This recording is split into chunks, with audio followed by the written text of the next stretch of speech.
Hey troops, it's Roy from Geeks Adventures. Woohoo! So I'm doing a little Halloween piece today. Not too supernaturally like with ghost demons yet, but instead doing movie monsters.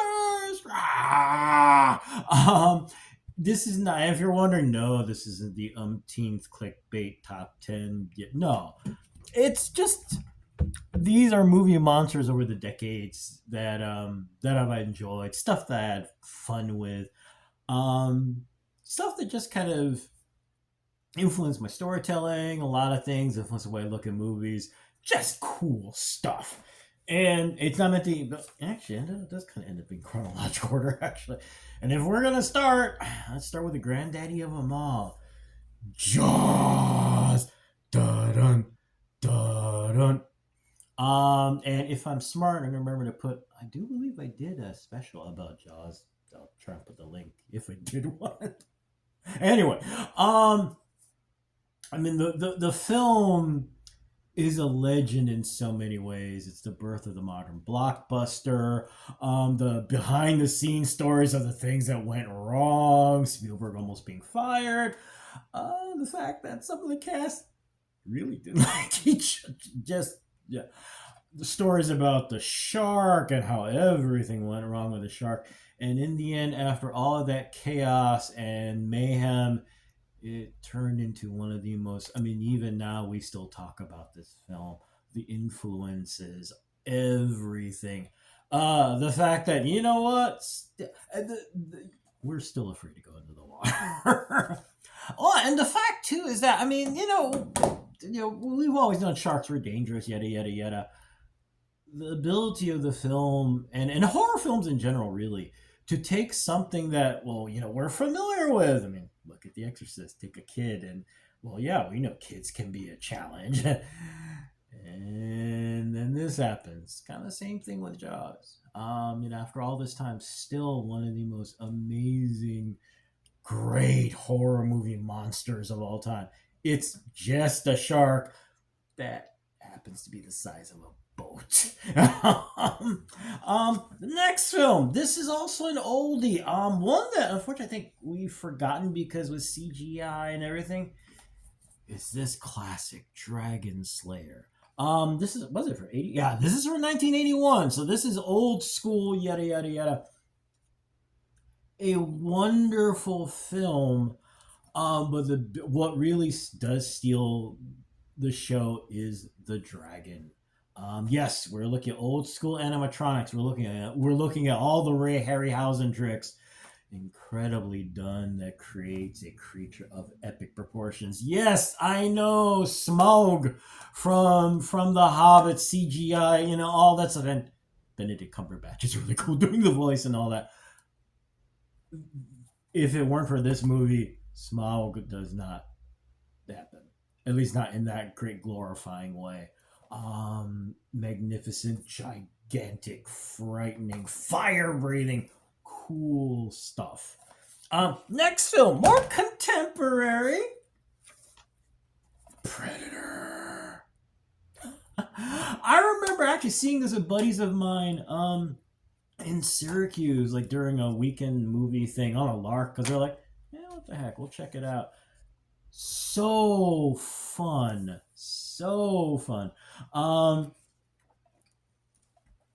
all of a sudden, the a whole bunch of amazing badass action stars who are all the size of a truck being hunted by this.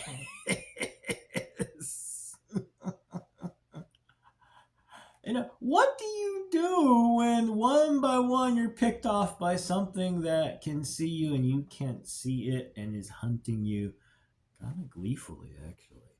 Wonderful story. I mean, it's a legend, and now, hey, Badlands coming soon. Next, the these films are not interconnected in a plot story way, but interconnected in terms of the influences. And you're going, are you doing what? Alien and John Carpenter's The Thing. In space, no one can hear you scream. And in the Antarctic, well, I can't hear you scream. Unfortunately, it's not gonna help. And you're thinking about what influence H.P. Lovecraft. The idea of something. As humans, we unfortunately have this skewed idea of what's ancient, old, and our species is barely 200,000 years old. Now we're talking old. Something well past humanity's capacity to understand what's out there, yada, yada, yada. Times when someone is trying to send you a system, go, don't go in the ship. You didn't pay attention. And as you go poking around, going, hey, what is that? That is going, oh, cool. I get to defrost now. Yay. Visually stunning. I mean, both creatures, both the xenomorph and this amorphous transforming thing. In a visually, when you talk about Lovecraft, there's always talk about how things are so horrific that you couldn't imagine. Oh, well, guess what? They tried and came pretty dang close to creating things that made you go, I can't sleep. Magnificent and amazing. And now the last thing. It's the oldie but a goodie also. Godzilla. Or Gojira if you want to be traditional about it. A creature, I mean, decades. I remember when I was a kid, my parents took me to go see Ghidorah, Ghidorah, the three-headed monster at the Palace Theater in Hilo, Hawaii, my hometown. It was so fun. And the fact that, after all this time, still going strong, multiple incarnations, animated versions, live action, CGI, and I've been around so long that they created a character to rip off Ultraman.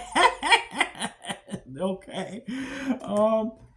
So many incarnations of monsters like Biollante, and even got to do a reboot of Mecha Godzilla in the latest incarnation from the MonsterVerse.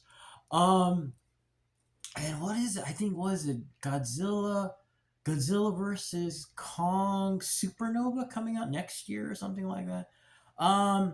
Basically just never ending. Toho. We in the US are always going, just another reboot. Toho does not care. Toho is going, cha-ching, baby. So, yep. Gonna do it till the end of days. So there you go. Just a little bit of silliness, that's all. Just so many wonderful creatures and memories and just cinematic and more than cinematic. But yeah, still so many more monsters along the way. Like I said, Badlands is on the way. New Godzilla always coming. So anyway, I gotta go because it's a Sunday, yada, yada, yada. Anyway, hey, y'all take care. May the force be with you. May the odds be in your favor. And as always, most importantly, be good to each other. Okay, peeps? Y'all take care. Peace. Bye.